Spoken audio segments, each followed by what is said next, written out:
सुंदर, अप्रतिम, मनमोहक सौभाग्य अलंकार मंगळसूत्र महोत्सव 100% जीएसटी फ्री. मयूर अलंकार, सराफ बाजार आणि गंगापूर रोड, नाशिक. ताज्या बातम्यांसाठी नाशिक न्यूजच्या YouTube चॅनलला सबस्क्राइब करा आणि बेल आयकॉनला प्रेस करा.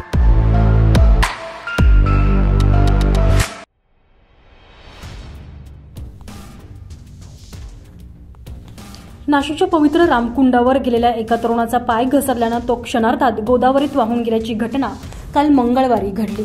बीड जिल्ह्यातील तरुण हा नाशिकमध्ये आलेला होता. यावेळी रामकुंडावर गेलेला असताना हा तरुण गोदापात्रात पाय घसरून पडला आणि क्षणातच पाण्याच्या जोरदार प्रवाहात वाहून गेला.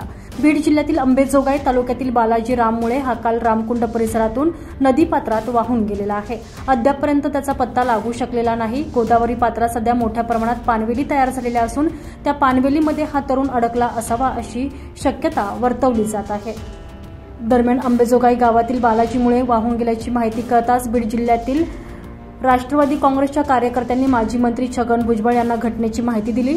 छगन भुजबळ यांनी प्रदेश सरचिटणीस दिलीप खैरे त्याचबरोबर भालचंद्र भुजबळ यांना मदत करण्याचं आदेशित केलं.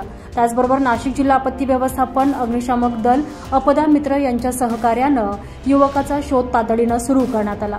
मात्र काल गंगापूर धरणातून गोदापात्रात 1000 क्युसेकनं पाणी विसर्ग सुरू होता आणि याच पाण्याच्या प्रवाहात वाहून गेलेल्या युवकाचा रात्रीपर्यंत शोध लागलेला नव्हता.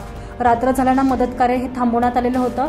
त्यानंतर आज पुन्हा एकदा मदत कार्य सुरू करण्यात आलेलं असून आज सकाळपासून गोदापात्रातील पाणवेली काढण्याचं काम सुरू करण्यात आलेलं आहे. तसंच जीवरक्षक दल नदीपात्रात उतरून वाहून गेलेल्या युवकाचा शोध घेत आहे. संजय परमार, नाशिक न्यूज, नाशिक.